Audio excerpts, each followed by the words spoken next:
Lahore high court ਦੇ 150 ਵਰ੍ਹੇ ਪੂਰੇ ਹੋਣ ਤੇ ਟੋਬਾ ਸਮੇਤ ਪੂਰੇ ਪੰਜਾਬ ਵਿੱਚ ਵੱਖੋ-ਵੱਖ ਪ੍ਰੋਗਰਾਮਾਂ ਦਾ ਪ੍ਰਬੰਧ ਕੀਤਾ ਜਾ ਰਿਹਾ ਹੈ। ਅਦਾਲਤੀ ਅਫਸਰਾਂ ਮੁਜਬ ਇਨ੍ਹਾਂ ਪ੍ਰੋਗਰਾਮਾਂ ਦਾ ਮੁੱਢਲਾ ਟੀਚਾ ਲੋਕਾਂ ਨੂੰ ਅਦਾਲਤੀ ਨਿਜ਼ਾਮ ਬਾਰੇ ਜਾਣਕਾਰੀ ਦੇਣਾ ਹੈ। ਟੋਬਾ ਵਿੱਚ 31 ਅਕਤੂਬਰ ਤੋਂ ਛੁਏ ਜਾਣ ਵਾਲੇ ਵੱਖੋ-ਵੱਖ ਪ੍ਰੋਗਰਾਮ 10 ਦਸੰਬਰ ਤੱਕ ਜਾਰੀ ਰਹਿਣਗੇ। ਇਸ ਸਿਲਸਿਲੇ ਵਿੱਚ ਕੱਲ ਵਕੀਲਾਂ ਤੇ ਜੱਜਾਂ ਦੀਆਂ ਟੀਮਾਂ ਵਿਚਕਾਰ ਇੱਕ ਦੋਸਤਾਨਾ ਕ੍ਰਿਕਟ ਮੈਚ ਵੀ ਖੇਡਿਆ ਗਿਆ।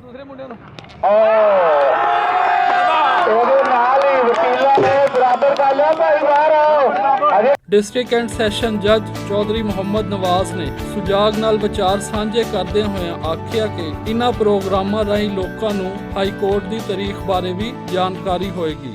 बेसिकली ये है कि अवाम में ये अवेयरनेस हो कि अदालतें किस तरह काम करती हैं, अदालत में माहौल कैसा है, और जो 150 साल हमारी जुडिशल हिस्ट्री है हाई कोर्ट की पर्टिकुलरली, वो कैसे ये वक़ूफ़ पज़ीर हुई, कैसे ये हाई कोर्ट इस्टेब्लिश हुई और उसमें क्या क्या तब्दीलियाँ आई।